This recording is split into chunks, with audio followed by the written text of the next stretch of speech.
Yanditzibe Hotaki. Brothers and sisters, good morning. It's been a hectic week. Ang dami nating pinagdaanan. We just concluded a 3-day UEC school student retreat, and it is really a wonderful experience to be able to experience God's grace and then how His Word works through those children. We want to thank all the volunteers who actually came and allow us to minister or disciple these young believers. So, kamusta na po kayong lahat? Oh, no? So, let's begin our worship today through a prayer. Would you join me right now? Would you bow your head in 1 minute of silence as we prepare our heart? Remember how God has provided us His grace, His mercy, His provision, and how His divine protection has led us from one victory to another.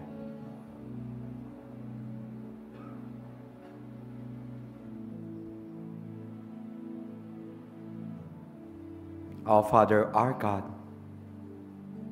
Creator of all things wonderful and beautiful and good. From You, everything exists, and without You, we are nothing. We come before You in all humility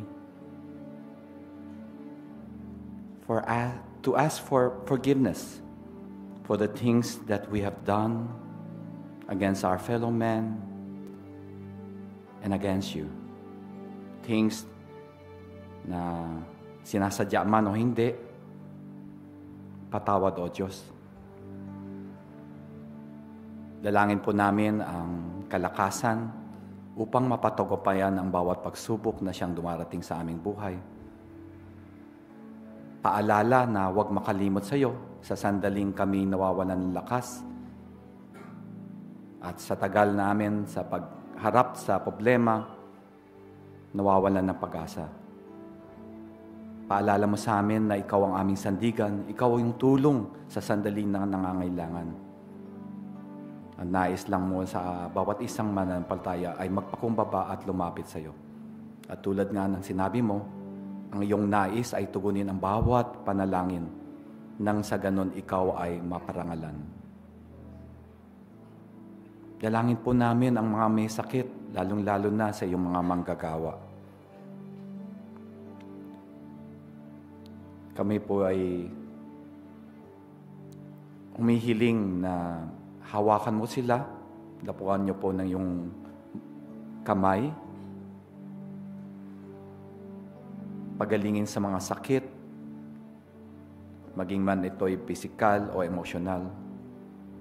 Sa mga pamilyang nasira ng mga bagay ng maling desisyon, dalangin po namin na pagalingin mo po ito. Ang kanilang relationship, upang manumbalik ang kanilang sigla sa pamilya, ang pagmamahal higit sa lahat. Dahil sa paghilom ng mga sugat, sila ang siyang nagpapatunay na merong Diyos sa kanilang buhay upang Ikaw ang parangalan. Dalangin po rin namin ang bawat isa na manatili sa Iyong salita, pahalaga ng bawat turo na Iyong ibinigay, maging katatagan to ng kanilang loob at paghugutan ng mga gabay sa oras ng mga pagsubok. Manatiling tapat, manatiling nagtitiwala. Sa gitna ng mga pagsubok na nangyayari sa aming paligid, ang daming ingay, Lord. Halos hindi namin maintindihan kung ano yung tama o mali. Pero isang bagay ang sigurado namin, sa iyo nagmumula ang katotohanan at sa iyo lamang kami magtitiwala. Sa gitna ng kaguluhan, ng sari-saring kwento at away sa aming gobyerno, Ikaw ang aming pagkakatiwalaan. Hindi kami mawawalan ng pag-asa kasi tapat ka at kayo yung Diyos na hindi nagbabago.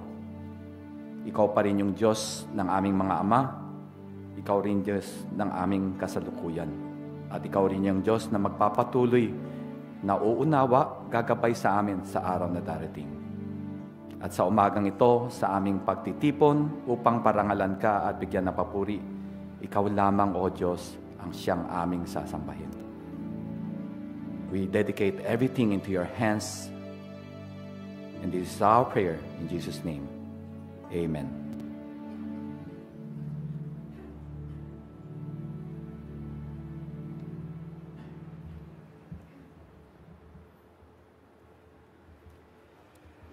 Excited na po ba na tayo sumamba?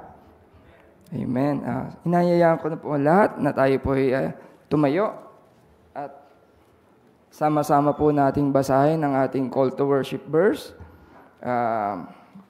sa Book of Psalm, chapter 48, verse 1 to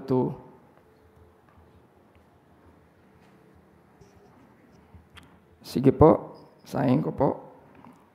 Great is the Lord and most worthy of praise in the city of our God, His holy mountains. It is beautiful in its loftiness, the joy of the whole earth. Like the utmost height of Sapon is Mount Zion, the city of the great King. Basahin po natin sa Tagalog, sa Aklat ng Mga Awit, sa Kabanata 48, talata 1 hanggang 2. Dakila si Yahweh, dapat papurihan sa lungsod ng Diyos, bundok niyang banal. Ang bundok ng Zion, tahanan ng Diyos, ay dakong mataas at nakalulugod. Bundok sa hilaga, sa galak ng dulot, sa lahat ng bansa nitong sansinukob. Basahin lan sa kaptak hanbon.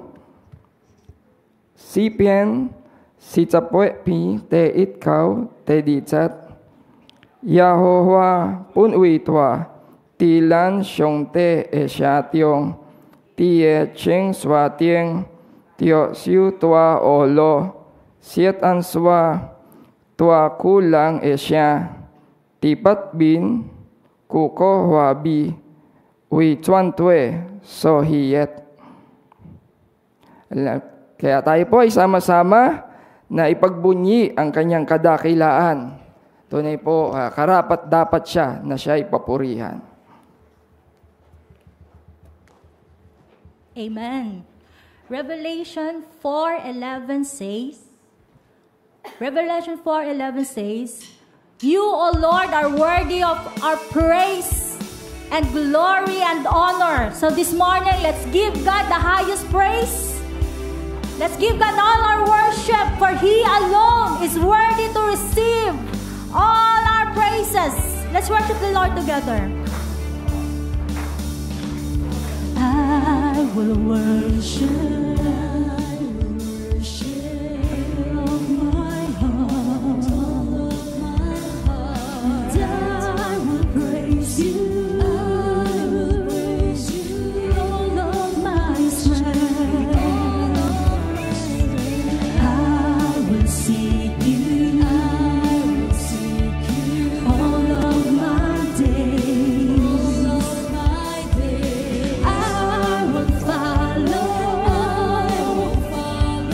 all of your ways. We give you our worship, Lord. I will give you all my worship.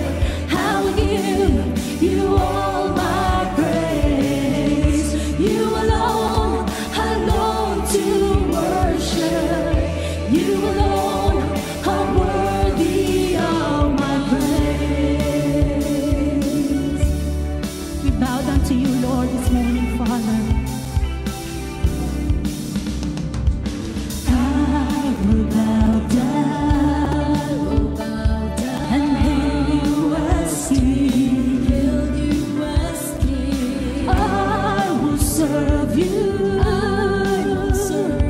And give you everything.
to worship. You alone are worthy of our praise.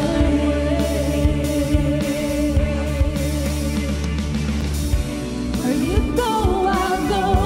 Where you serve, I'll serve. Where you move, I'll move. I will follow you. These are good, all your ways are sure. I will trust in you alone. Higher than my sight, high above my life. I will trust in you alone. In you alone. Where you go, I'll go. Where you go, I'll go. Where you stay, I'll stay.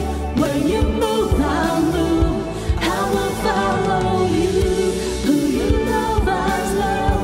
How you serve, I'll serve. In this life I lose, I will follow you.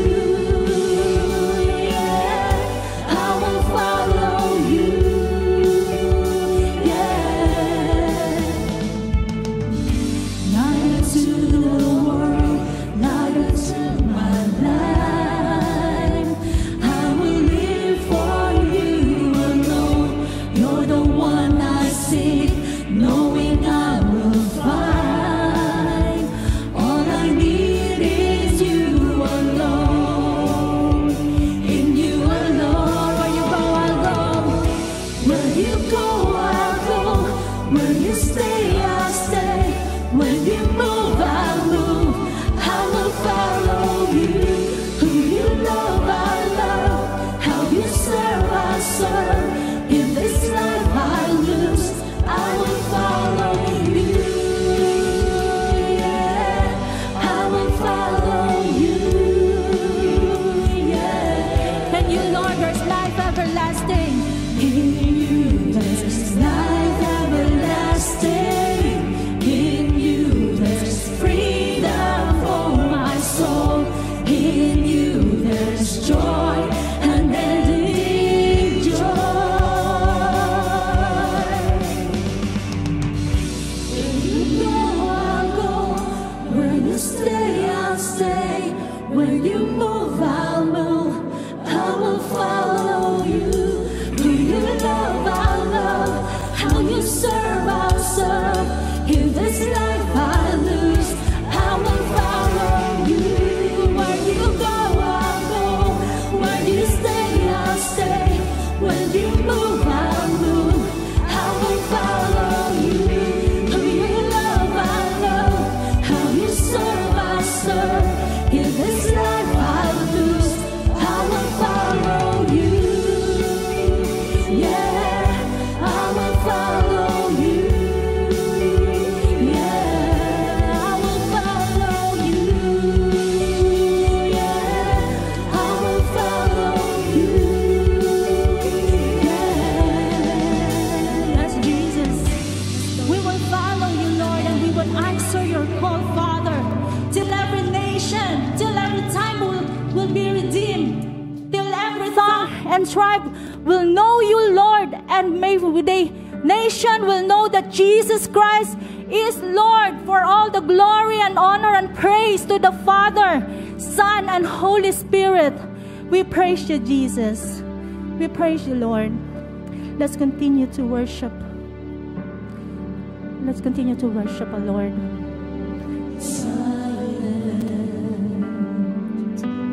Shine stars that sound, rushing rivers still. Let the mountains bow down in awe and wonder.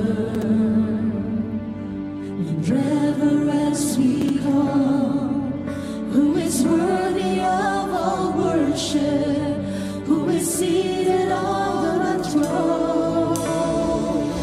All powers cry out in answer, and all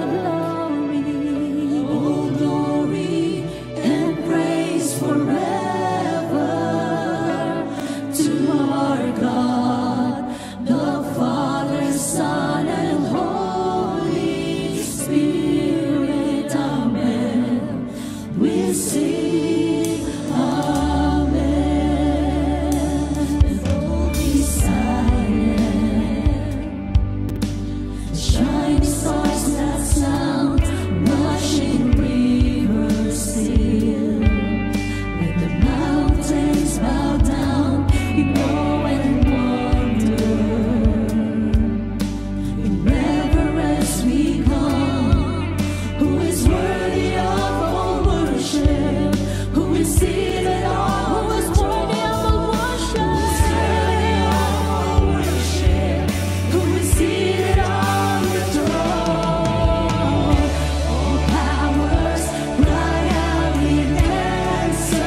walk in this place, Lord. Yes, Lord Jesus.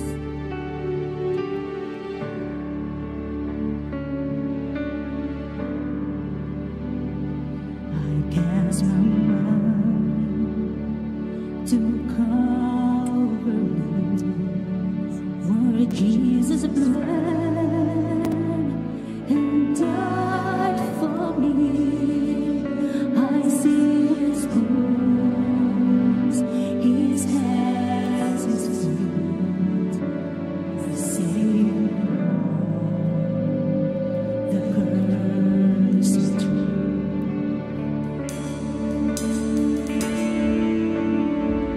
I started out in drenched tears, laying down in Joseph's tomb, the entrance sealed by His throne, Messiah still and holy. Lift up your praise to our God. Oh, praise the name of the Lord our God. Oh, praise His name forevermore. For endless days we will sing your praise. Oh Lord our God.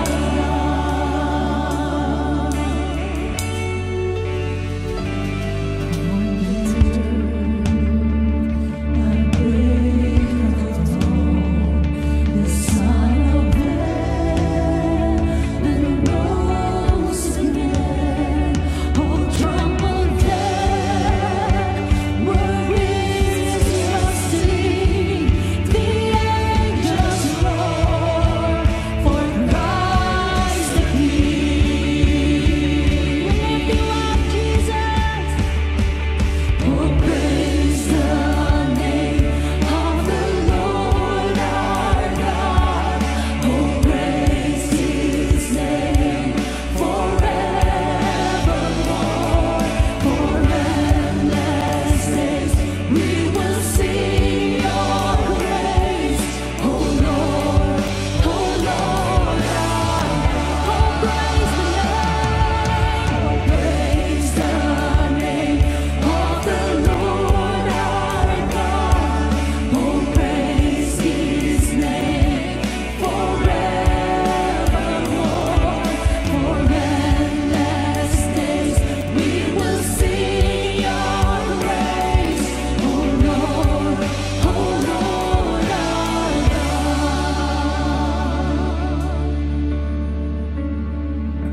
Shall return in robes of white, the blazing sun shall pierce the night, and I will rise among the saints.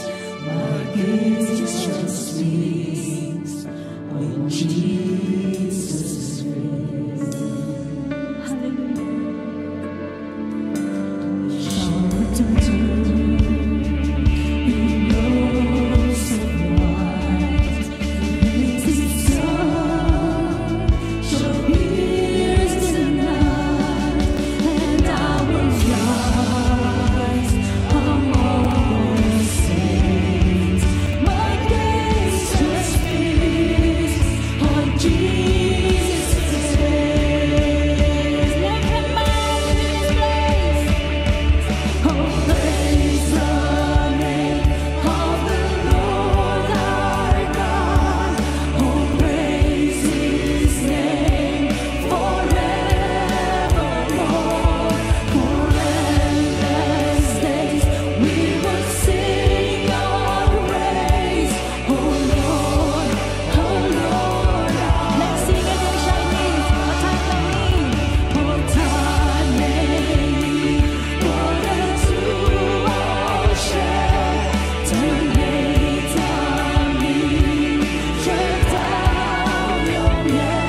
Purihin po ang Diyos. Tunay nga na kay bilis pong lumipas ng panahon. Nasa huling araw na po tayo at nasa huling linggo ng November ngayong taon. Tanungin po natin sa ating sarili, are we growing on from glory to glory into Christ-likeness? Nakikita na ba sa atin? Nakikita na ba natin si Kristo sa sarili natin? Nakikita na ba ng iba sa buhay natin ang disiplina, ugali at gawa wangis ng kay Kristo? Salamat sa Diyos, kasama natin siya sa prosesong ito ng bagong buhay natin kay Kristo. So, let's continue not just growing on in inward spiritual discipline, but grow on in the corporate spiritual discipline of fellowship and community. So, what is the intention of God in our life? So, let us learn from today's scripture found in Book of John, the whole of chapter 21. Yan. To better understand this part of Scripture, and in order to better connect to God's Word, God has a long time prepared His servant to deliver to us understanding, so we may heed His Word. He is a St. Stephen High School graduate. He is a Thomas Mapua Institute of Technology BS Architecture graduate, a PRC licensed architect. He is the owner of AMNC Construction Supplies, a UECS school board, and he is our elder, one of our elder in our church, married to Mary and father to Mariel, Kim, and Danielle, forgiven and faithfully following Jesus since 2006. So let's give all our praise to God for the life of our elder Anthony Nancha. Ito pala madadali.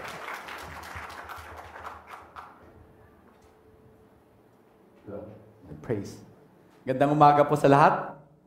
Yan. Alam mo bakit nandito ako? Kasi marami akong sinasabi. And alam mo, a while ago I was saying na God always answer your prayer so that He would be glorified. Kaya lang hindi niya sinasabi, may kasama yan. When I became a Christian, sabi ko, gusto ko yung meron si Brother Nick. Wala kasi ako niyan eh. So, naging deacon ako. And then, nung itinasabi ko, alam mo, Lord, marami pang space for improvement yung church namin. And then, guess what? Naging elder kami. 3 weeks ba yun? 3 weeks ago? Nung na-announce na wala tayong speaker for the end of the month. Sabi ko, ayaw ko. Tapos sinabi ko kay Brother Ariel, basta ikaw mauna, pwede na rin. And guess what happened? In less than 3 days, no? Ariel experienced a sudden information. 5:30 in the morning before yung Sunday preaching, napilitan siyang mag-aral ng isang preaching material na kailangan niya preach 2 weeks ago, right?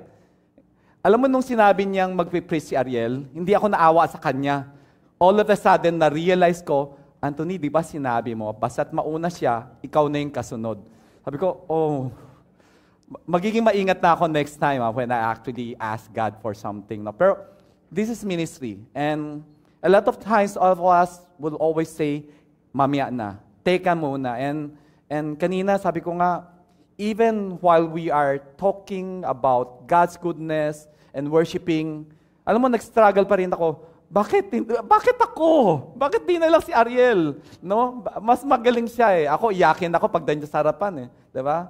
Noon pa mo naman alam eh, iyakin kami. Baka ito yung mga small group member ko, magbibilang na naman ng hikbi sa akin. Pastor, elder, naka 24 ka ng hikbi sa harapan ng mic, nakakaya. Diba? Oo. Pero sabi ko nga, when I was singing a while ago, and then, yung realization, ito na naman. Pero yung importante, no? yung song, it actually ends with amen.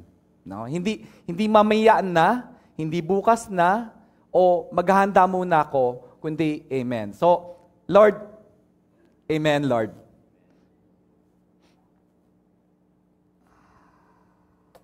So, today's message,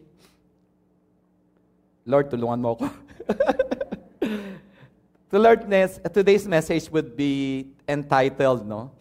When love feels too broken, and yung pinaka gusto nating malaman at matutunan to rediscovering the heart of worship. Ano ba yung heart ng discipleship, no? Even though when your love feels too broken, parang kulang, hindi ako qualified, no?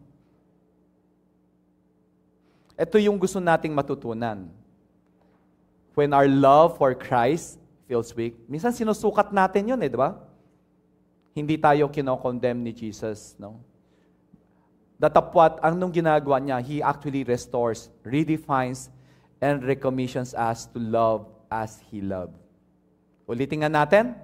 When our love for Christ feels weak, Jesus does not condemn. He restores, redefines, recommissions us to love as He loved. Alam mo yung pinakamahirap, no? When we actually go into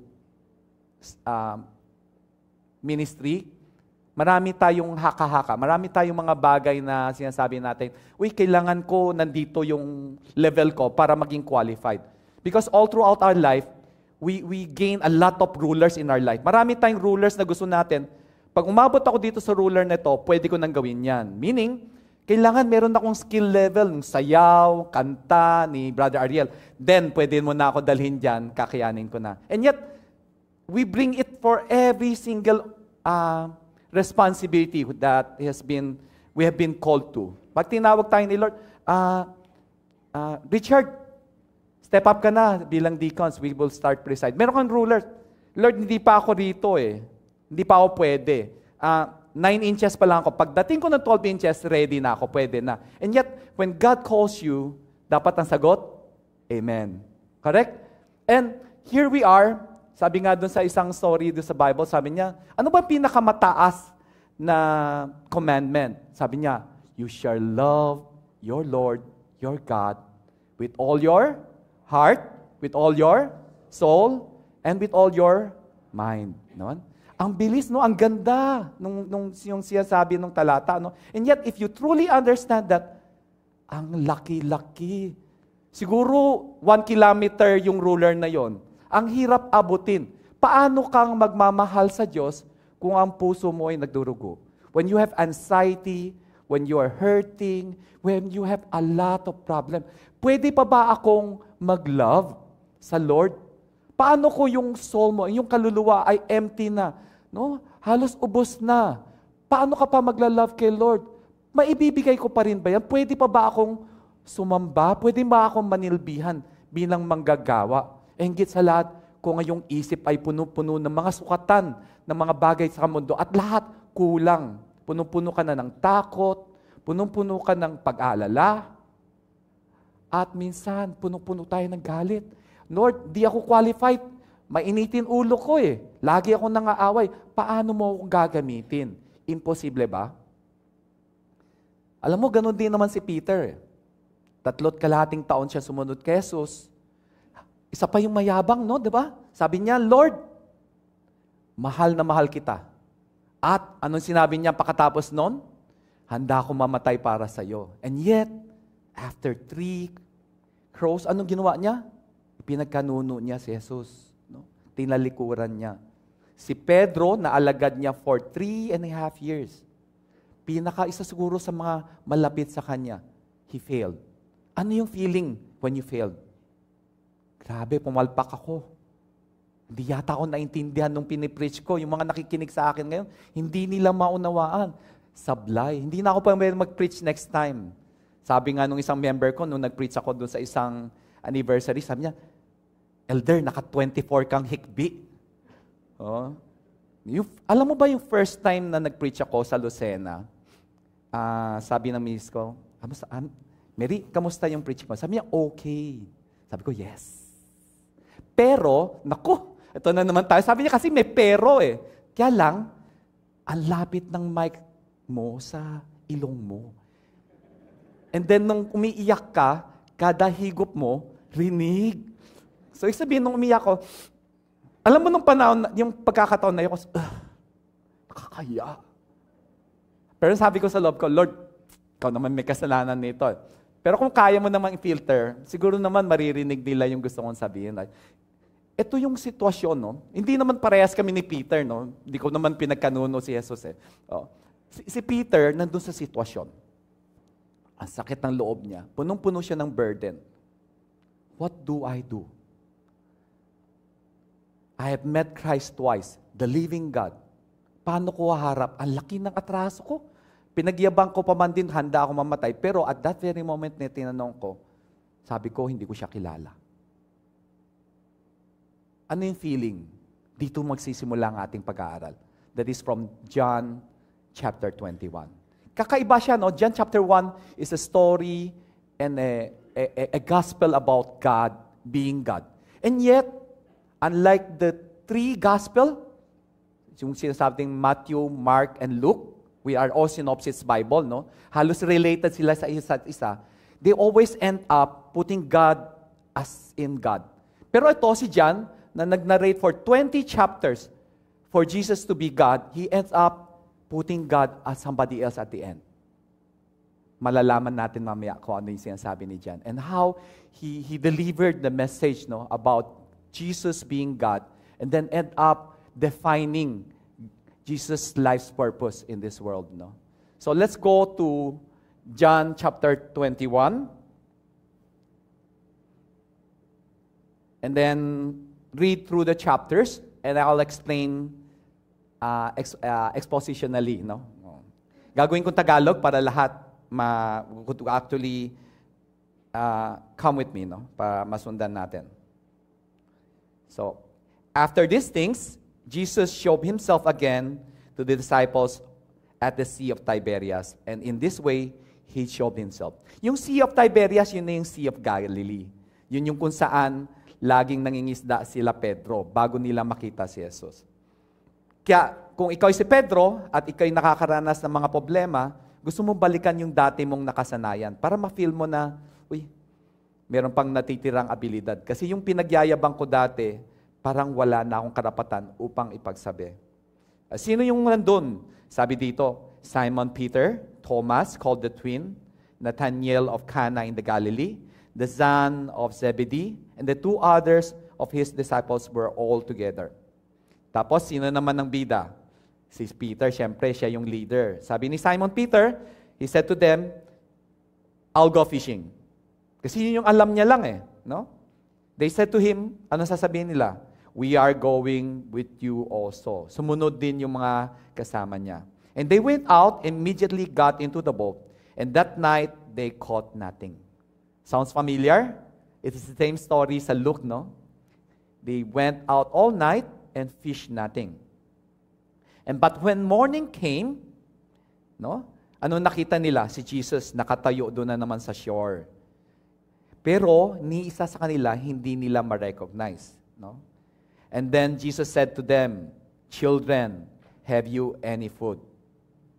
Ibig sabihin ng children, hindi sinasabi ni Jesus, bata, may nahuli ba kayo? Ang sinasabi niya, anak, may nahuli ba kayo? Yun yung tone. Tapos, anong sagot nila? Wala.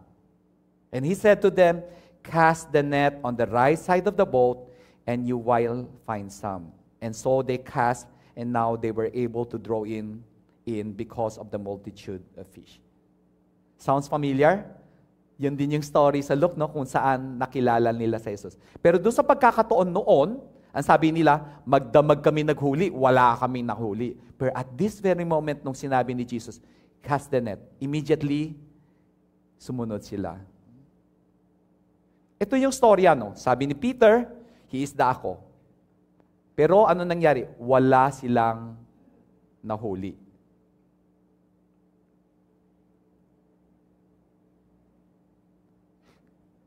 Sometimes, pag tayo ay pumalpak, no? Bumabalik tayo sa mga bagay-bagay na nakasanayan natin upang magkaroon tayo ng kampiyansa sa sarili natin. Upang makuha natin yung self-confidence natin. No? Para mabawi natin yung tinatawag na mga bagay na inaakala natin, yun yung nagbubuo sa ating sarili. No? Yan. Peter returned to fishing not because gusto niya ito, but because hindi na niya alam kung anong dapat niyang gawin. Sumunod siya kay Jesus for 3.5 years. He actually let go of fishing. But sumablay siya. Hindi na niya alam ang gagawin yun. Pero nung madaling araw, doon niya nakita si Jesus. Anong tanong ni Jesus sa kanya? Anak, meron ba kayong nahuli?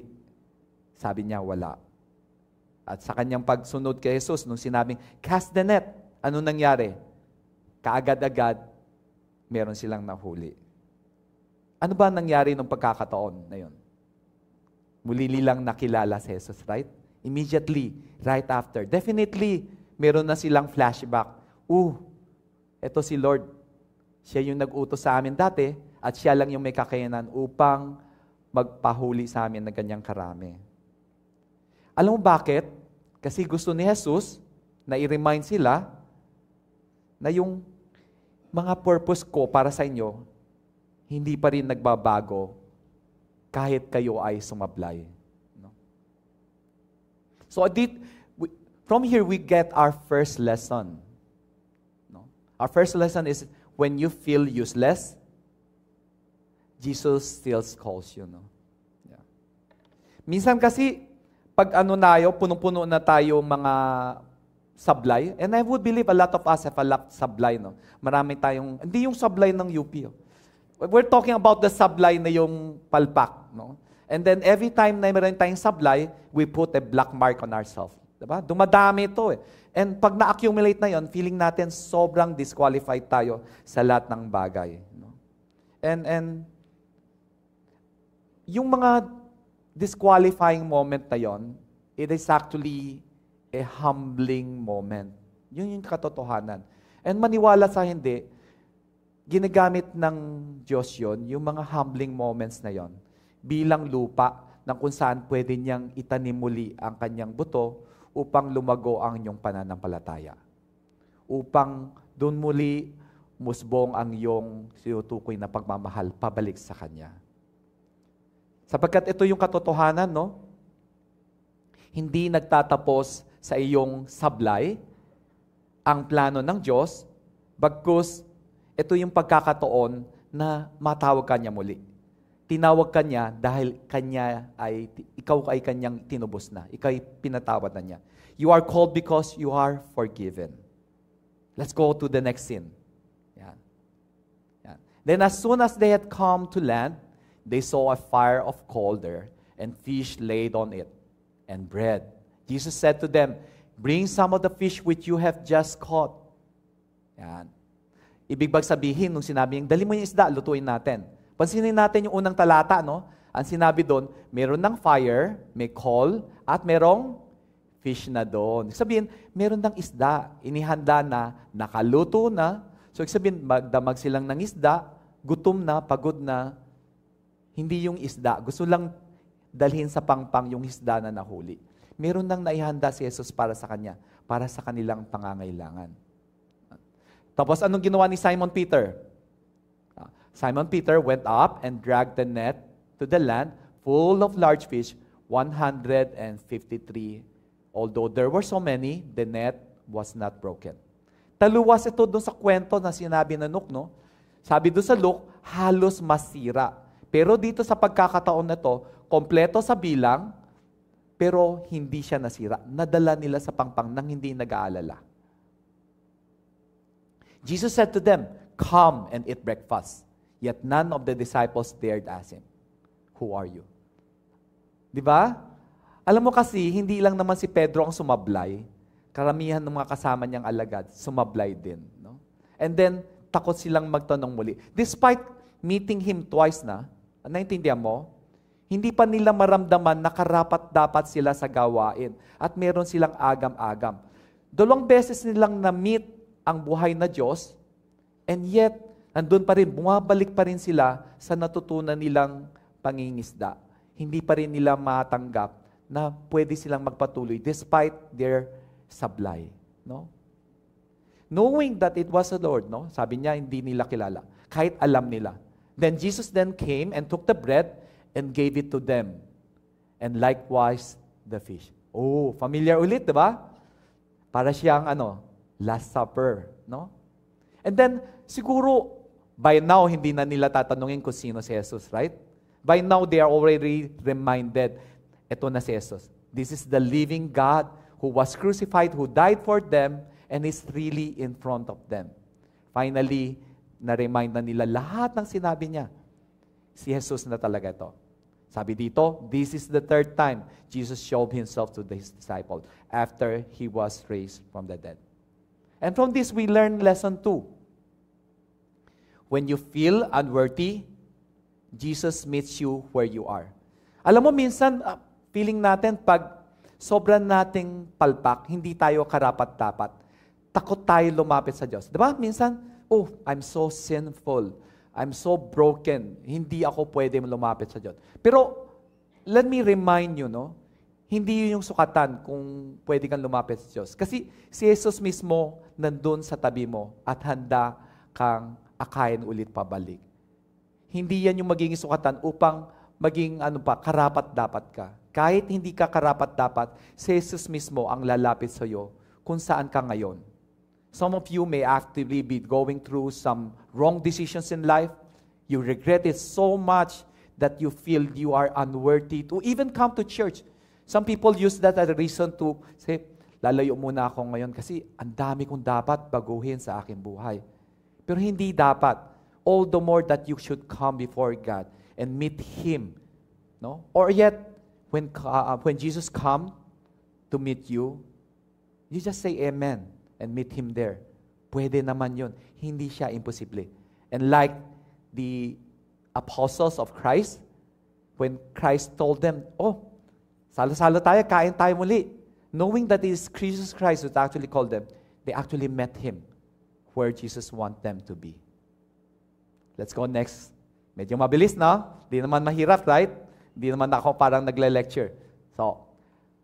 So when he had eaten breakfast, so lahat sila kumain na ng breakfast. And Jesus said to Simon, ito na naman, Simon, son of Jonah. Nasaan yung son of Jonah?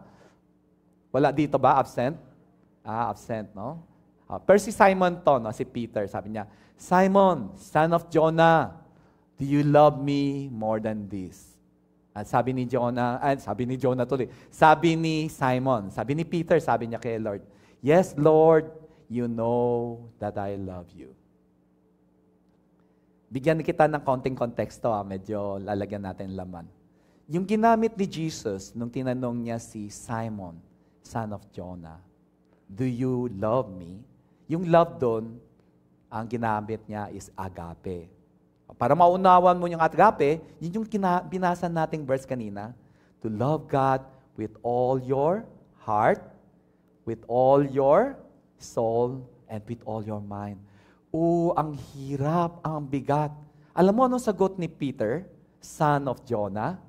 Sabi niya, you know that I love you. Lord, alam mo naman that I love you. Pero ang ginamit niyang sagot, phileo. Lord, alam mo naman I love you. Pero kaya lang kitang mahalin bilang kapatid. O ka-brother. No? Ano sagot ni Jesus sa kanya? Okay lang yon. Sabi niya, feed my lamb. Sabi niya, yung feed doon is usually ginagamit yan bilang illustration na samahan mo yung mga bababatang mga lamb. Yung lamb doon, batang, tama ba? Tupa. Correct? So sabi dito, kahit mahal mo lang ako bilang isang kapatid, samahan mo sila, gabayan mo sila. Alam mo yung mga lamb, marupok yun eh. They easily get lost, they easily get preyed upon ng mga predator. Ang sabi niya sila, kahit mahal mo lang ako bilang kapatid, ito yung responsibilidad mo. Gabayan mo sila bilang mga batang tupa. Protektahan, alagaan. Pero hindi doon nagtapos si Jesus. Sabi niya, next please. Sabi niya, Simon, son of Jonah. Diba? Do you love me? No? And then sumagot ulit si Simon Peter. Sabi niya, Yes, Lord, you know that I love you. Nakukulitan na si Peter. No, na parang mahabdi na yung puso niya. Alam mo yung pag tinanong ka ng 2 beses, mahal mo ba ako? And then, sumunod pa, sigurado ka, mahal mo ako? Si Peter naman, sabi niya, yes, Lord, you know that I love you. Ito pa rin yung sinanong ni Jesus. Sabi niya, Pedro, son of Jonah, do you agape me? Do you love me with all your heart, with all your soul, with all your mind? Anong sagot ni Peter? Sabi niya, yes, Lord, mahal kita. Pero mahal kita bilang kapatid. Phileo lang ang kaya ko eh. Sabi dito ni Jesus, tend my sheep. Sabi nga, gabayan mo ang aking mga sheep, ang aking mga tupa. Ang tinutukoy na tupa rito, sheep na, medyo malaki na, medyo mature na. Hindi na sila mga new believer ang tinutukoy dito. Nakakaramdam ka na ng discipleship. No? Sabi nito, kahit kaya mo lang akong mahalin bilang kapatid, pwede na yon. Gabayan mo at iakay ang mga tupa. And he said to him the 3rd time, Nako, pangatlo na. Sabi dito, Simon, son of Jonah. Nasaan ba yung son of Jonah? Upset ba? Do you love me? Pero dito sa pagkakataon nito, alam niyang nagdurugo na puso ni Pedro. Sabi niya, Peter, do you love me? Dito ginamit na niya ang salitang phileo. Sabi niya, Pedro, mahal mo ba ako bilang kapatid? Dito sa pangatlong pagkakataon, umiyak na si Pedro. Alam mo, pag 3 beses ka tinanong ng iisang tanong, mahabdi na yon. And siguro, para kay Pedro, siguro pinagagalitan ako. Kasi alam ni Lord, 3 beses ko siyang itinakwil. Ang dami kong sigaw-sigaw, pinangako kong mahal ko siya, and yet, anong ginawa ko? Tinalikuran ko siya. And then, ang sagot niya kay Lord, sabi niya, Lord, alam mo naman lahat ng bagay. You know all things. And you know that I love you. Alam mo, mahal lang kita bilang kapatid. Pero ano sagot ni Jesus sa kanya? Feed my sheep. Pakainin mo. Gabayan mo rin sila sa pastulan. Make sure they actually eat well and feed them well to let them grow. Yung mga mature na believers. At dito natin matutunan ang pangatlong lesson. Kung nararamdaman mo ay kayo nanghihina, hindi yun yung tinatawag na sukatan para hindi ka magamit ni Lord, no? Jesus still uses you. Alam mo, minsan sa dami nating mga kapalpakan, sabi natin, di mo na ako pwedeng gamitin, basag na ako eh. Para akong parang basyo na yari sa clay, hindi na kaya kong ayusin. Pero walang imposible sa kamay ng Diyos. Naniniwala ka ba? There's nothing impossible in the hands of God. Yung mga inakala mong napakahirap, kaya niya. Alam mo yung may mga moments na yung parang sobrang difficult, ang dami mong burden na dala-dala. Ang sabi mo kay Lord, sabi mo, Boss, ang dami ko ng pabigat, ang dami ko ng dinadalang problema sa buhay. Pwede mo pa ba akong gamitin? Ito yung nararamdaman ni Pedro at that very moment. Sabi niya, pwede pa ba akong gamitin ng isang Diyos na kung saan punong-puno ako ng mga tinatawag nating problema? Pwede pa rin. Pwede pa rin kahit hindi ka tulad ni Brother Ariel, ganong ka-passionate. Loving God with all your heart, with all your soul, with all your mind. Pwede pa rin. Pwede pa rin yan kahit hindi sukatan si Brother Nick na kayang manilbihan ng ganyan. Hindi yan yung sukatan. Kasi saan ba sila nagsimula? Maniwala ka sa hindi, doon din sa phileo. Alam mo, one of the things I find very, very difficult when I was called to accept Christ, ang unang kong sagot, Lord, di mo akong maintindihan eh. No? Alam mo yung feeling na ang dami ko kasing gusto Lord. Kaya hindi ko gustong bitawan eh. Hindi ko kaya yung amen na gusto mo. And yet, at that very moment, you realize that you have to let go. You have to let Him rule in your life, and then you will experience God. When I become a believer, nung sinabi ni Brother Nick, tara, gawin kitang deacon. Punta ka rito, gawin mo ito. Anong gagawin mo? Doon ka lang, tatayo ka lang, gagayahin mo lang ginagawa ko. Ha? Sabi ko, sa dami-dami ng pwedeng gawin, ayaw ko yun. Hindi ko kaya yung amen mo. Ikaw lang kaya mo. Guess what? We actually did it. And for a very long time, like Brother Ariel, we come in front and we cry. Alam mo, ang dami naming testimony. Sabi ni Miss ko, stop it, kakaya na yan. No? We were broken people at that time. No? And then, we experienced God working in our life. Yung kapal namin ng mukha ngayon is because we trust God a lot of times. Tama na, totoo. Doon kami humuhugot.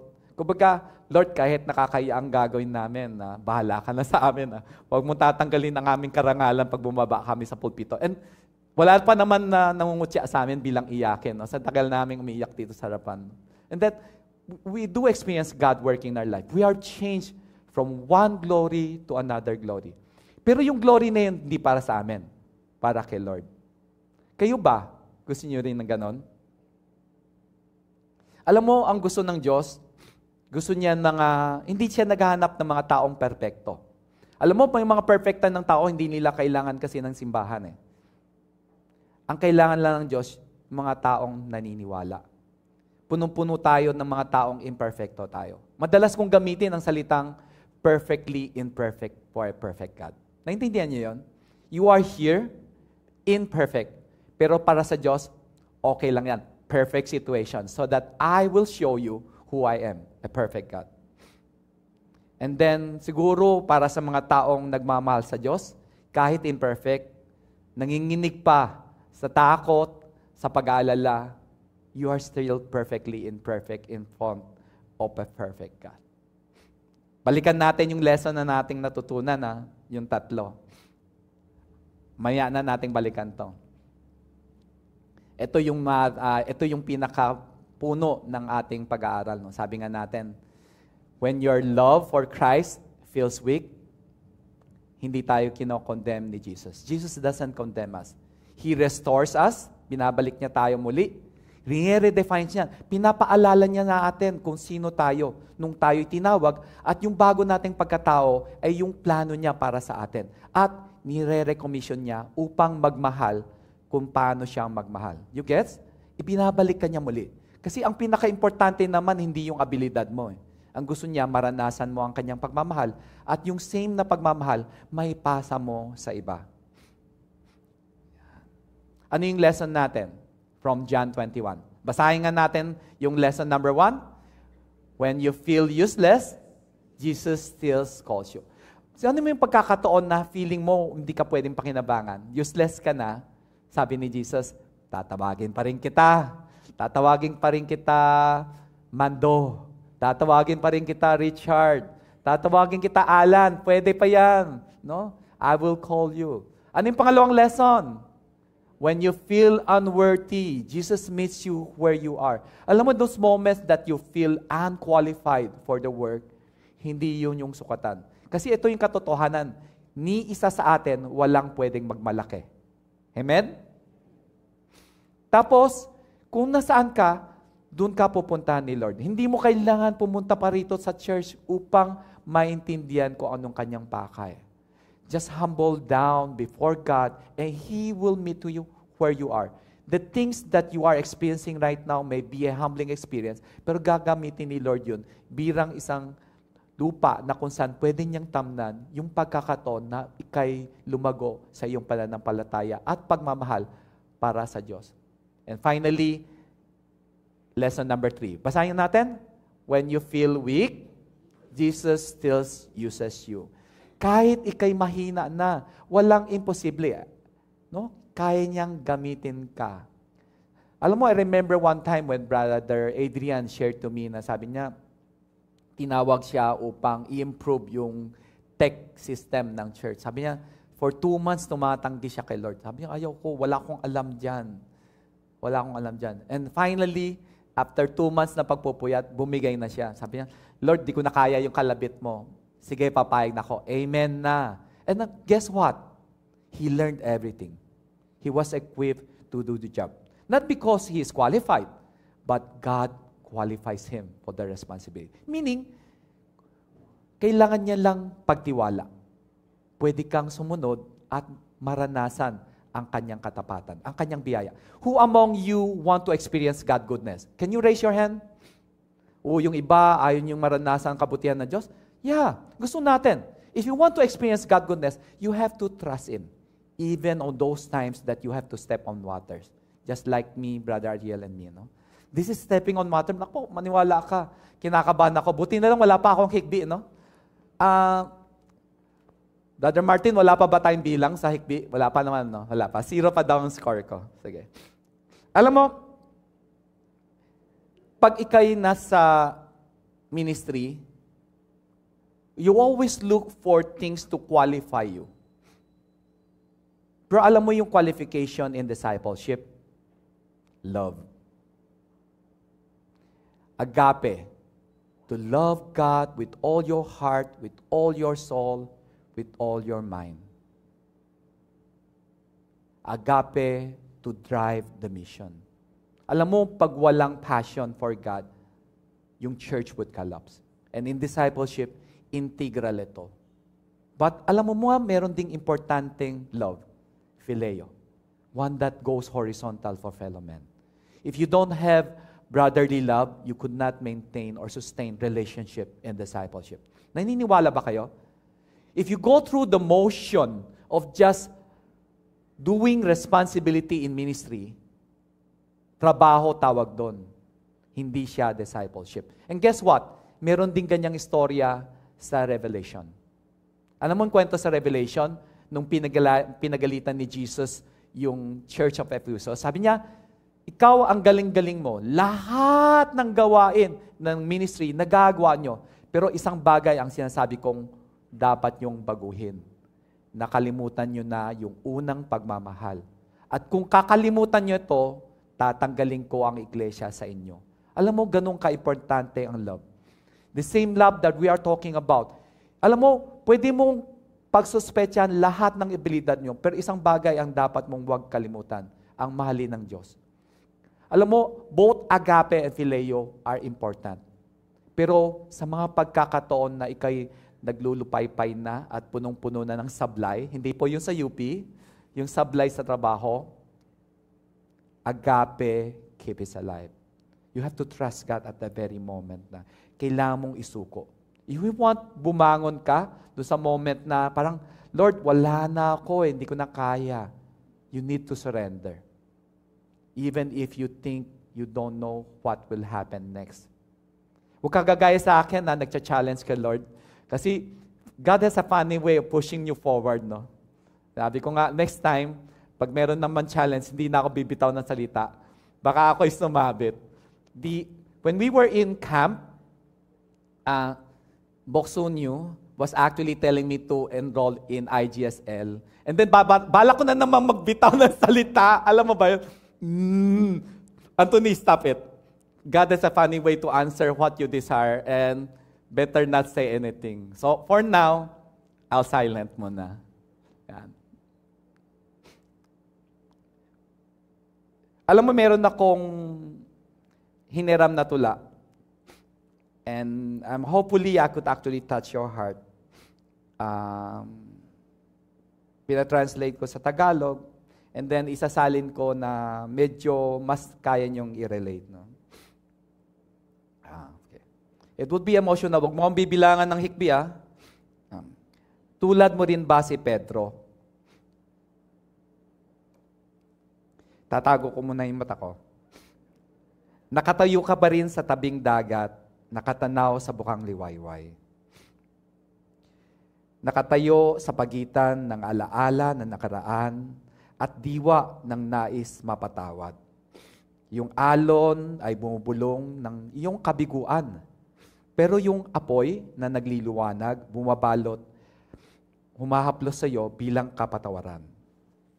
3 tanong para sa parang ulan na pumapatak sa iyo.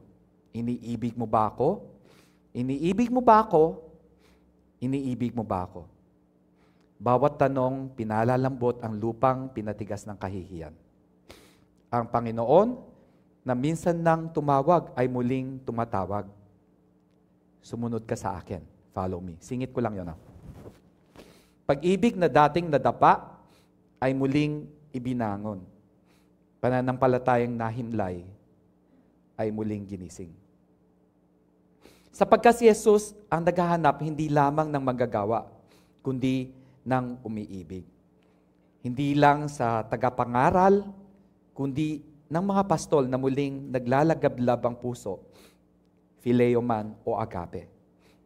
Sila'y nakikipagtakpo sa iyo roon. Siya'y nakikipagtakpo sa iyo roon.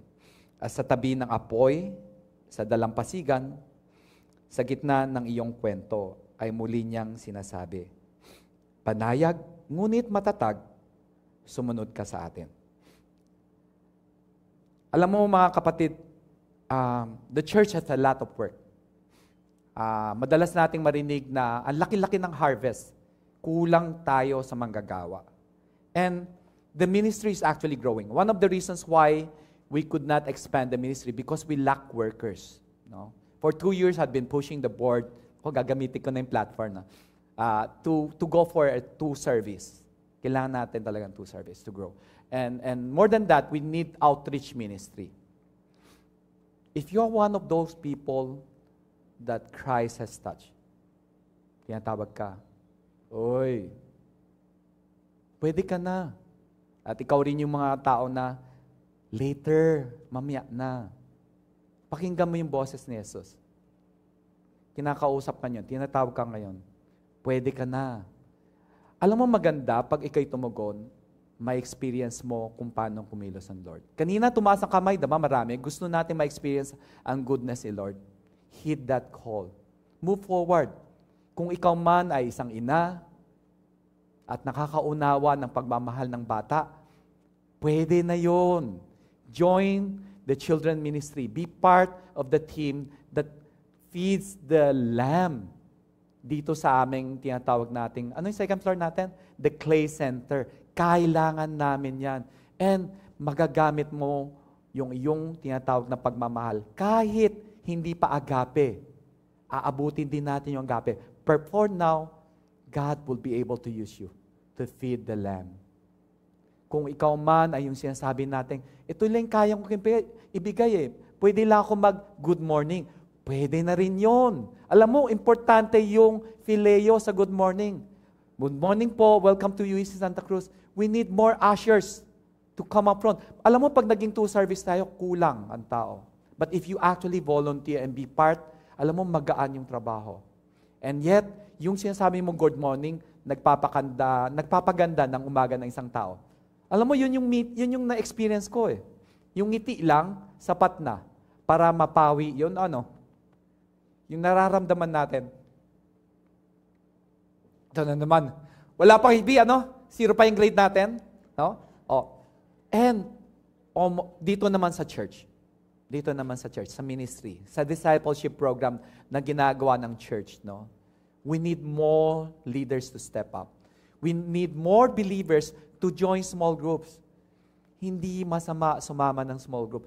Right now, I'm telling you, be part of it. And through it, you will start growing to love God by learning to knowing God more. We have a lot of people who are volunteering because they were part of small groups. And because of that, they truly understand. Gagamitin ko na ito, wag na kayo magreklamo. Total, pinaiyak nyo na ako eh. Magagamitin ko na yung platform para mag-promote ng church needs. No? Because this is the very topic why we are here. No? Hindi aksidente ito. And I want to tell you, kung ano man yung meron mo, basta't may pag-ibig at pagmamahal sa kapwa, pwedeng gamitin ni Lord yun. Hindi kailangan agape. Mangyayari yung agape, darating din yun. Pero sisimulan natin dito sa phileo mo. Help the church through its ministry. And marami pa. I hope when I step down from this pulpit, we would be able to see a lot of people moving forward saying, Brother Ariel, gusto kong mag-join sa praise and worship team. Magaling ako kumanta sa banyo, pwede rin siguro doon sa pulpit. Meron namang computer editing, di ba? Alam mo yung anak ko, magaling sa gitara. Kristiyano rin siya. Pwede siguro yung volunteer dito, matutulong yan sa musicians. And then yung burden ni Brother Billy, medyo mas magaan na siguro. We want you step up And we, more than anything else, we want you to experience God's goodness in this life. Not just all alone in your home, but with your fellow believer as one family. Amen ba? Uy, nag-amen kayo. Bahala na si Lord sa gusto niyo, ha? Lord, ako nag-amen. Ang dami mong binigay sa akin, tawag sa kanila rin para magamit niyo sila sa ating ministry. Would you join me in this prayer that we could actually surrender everything? Lahat ng challenges, at kung ikaw man ay kinakalabit na ni Lord at gusto mong sumama sa ministry, to help us.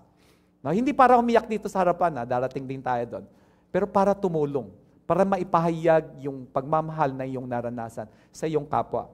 Samahan mo ako dito sa prayer. Pero doon sa mga nagsasabing, Lord, di pa kita kilala. Pwede pa rin yan. Alam mo, yung sapat na yun yung curiosity mo upang kalabitin ka ni Lord, upang lubos mo siyang makilala. And I pray that will we be enough leaders in this church to do those discipleship, to lead those lambs towards the pastures, to feed them with the goodness of God, for them to witness who God is. Join me in this prayer. Panginoong Jesus, nakikita mo po ang bawat sulok ng aming puso.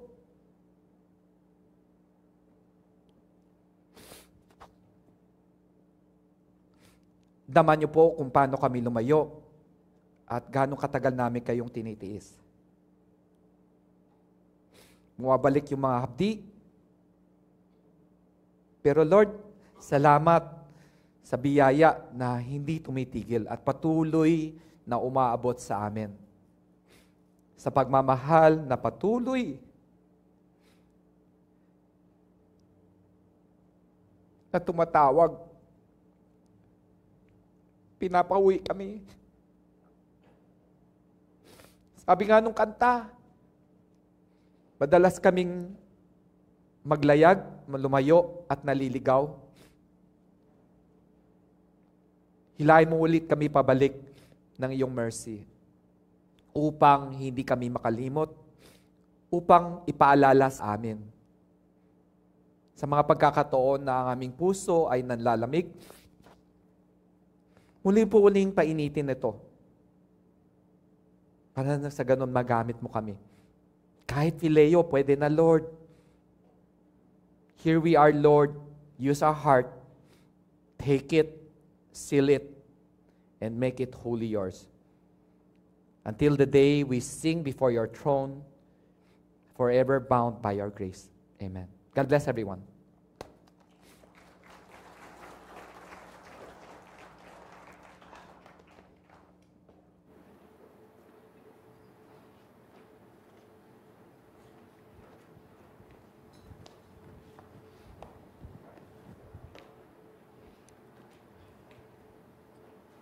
Amen. May I request everybody to please rise. Let's sing the song, Shepherd of My Soul. Let's be all reminded that Jesus is our shepherd. He guides, He restores. We all just need to respond to His call. And I hope our response today is yes, Lord, and amen.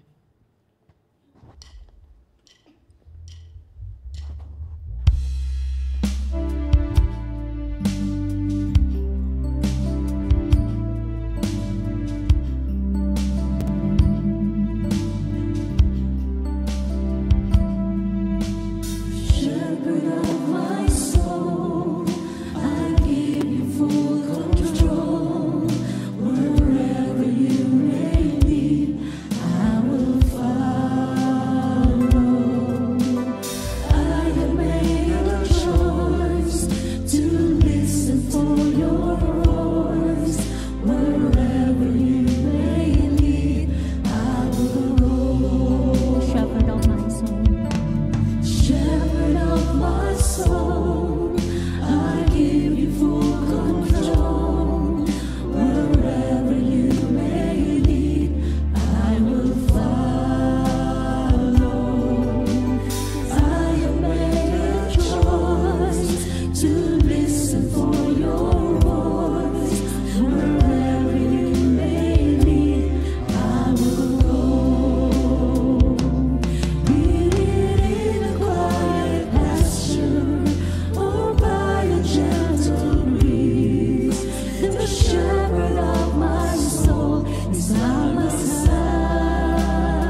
pleasure, or by a gentle breeze.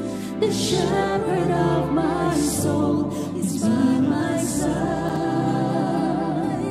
Should I face a mighty mountain, or a valley dark and deep, the shepherd of my soul will be my guide. The shepherd of my soul, I give you full control. Wherever you may lead, I will follow. 'Cause I have made a choice to listen for your voice. Wherever you may lead, I will go. Wherever you may lead, I will go. Wherever you may lead, I will go.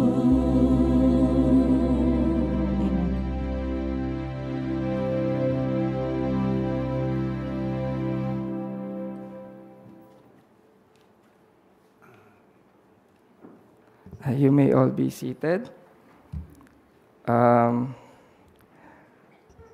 Thank you, Elder Anthony, for yung isang makapagbagbag damdaming message na made us realize na hindi pa namin na-offer talaga yung agape love.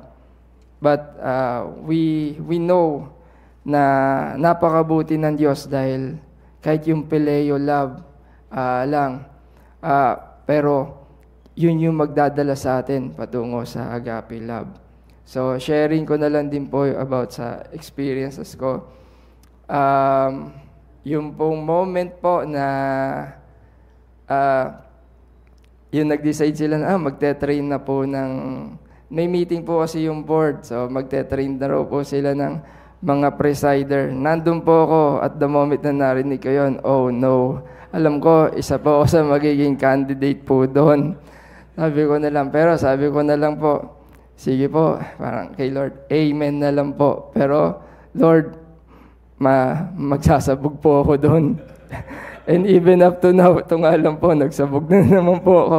Hindi pa dapat ako papanik dito, nalimutan ko po. So, Lord, patawad po. Yan. So, yun po, lagi din po, kagaya po na may mga kanya-kanya po tayong weaknesses, may mga ugali pa rin po na pinoproseso pa rin. And even after now, yung sabihin po natin, yung nabanggit po yung init ng ulo. So, isa din po sa mga ganun. And even kahit po lagi po akong pumapanik dito, umiinit po lagi yung ulo ko. Namumula po lagi ako eh. So, sharing lang po yung mga weaknesses. Pero, what's important is, God is using us kung ano man po yung weaknesses po natin. So, dapat lang po maging amen po tayo sa lahat pong nang yun. So, kanina po nabanggit na rin po yung mga paanyaya na bawat isa po ay nanyayahan to be in a small group para po tayo ay mag-grow. Yung kanina po na agape and phileo na sinabi po, it's part of discipleship. But discipleship yon, we learn to love our Lord our God with all our hearts, mind, and soul, and we learn to love one another, to love others as we love ourselves.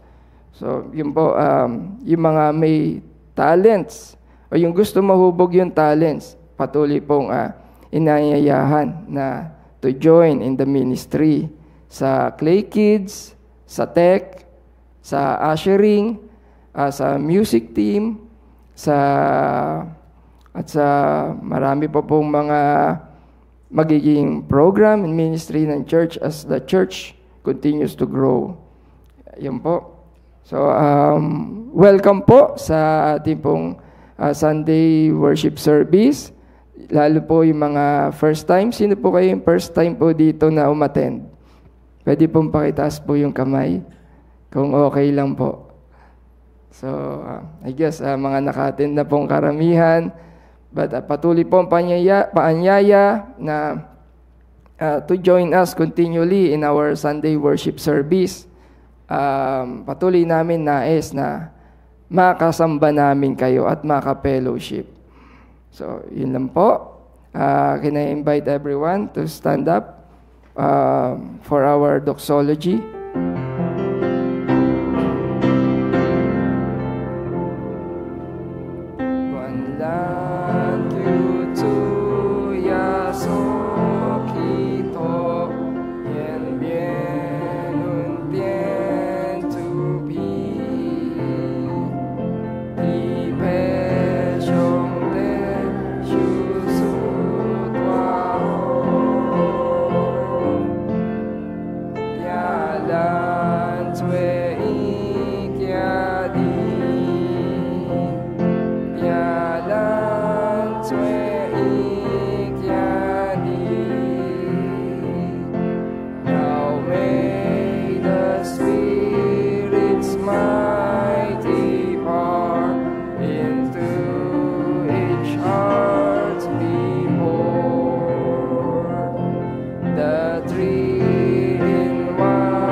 Okay, let's receive the benediction.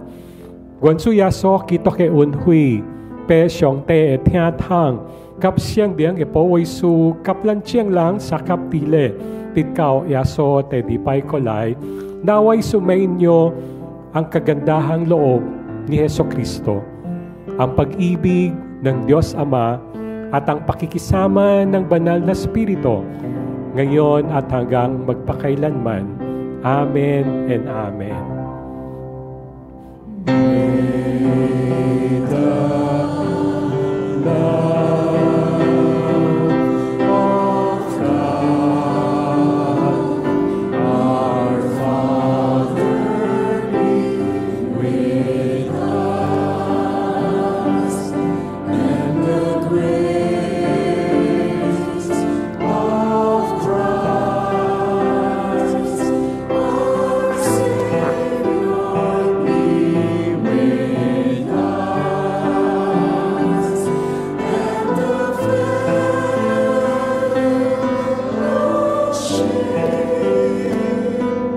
of the Spirit be with us forever and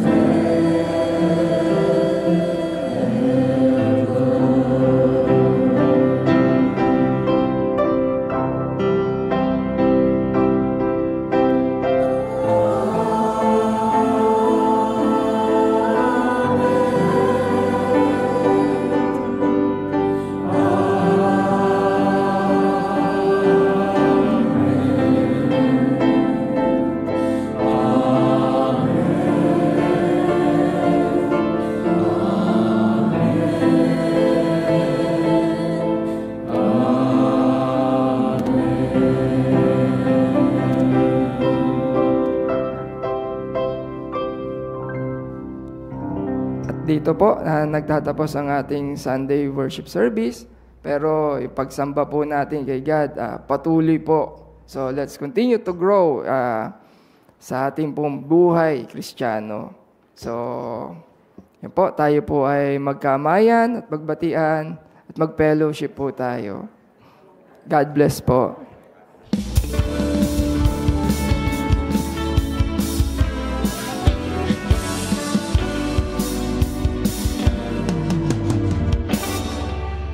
Mahal na kapatid, iyo bang nababatid? Si Jesus ay naghatid, pag-ibig na walang patid. Ganap kanyang kagalakan, sa tuwina ang kalakasan, ipahuli ating kaligtasan. Mahal na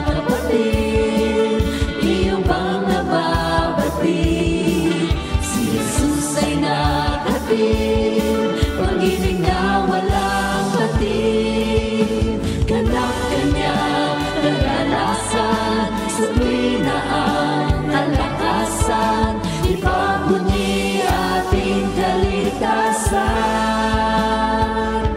Sa bagong buhay, pagpasa walang hanggan, puno ng kulay, pag-asa at tagumpay, halina't sama-sama, sa Kanya lamang sasamba. Purihin si Jesus na walang humpay.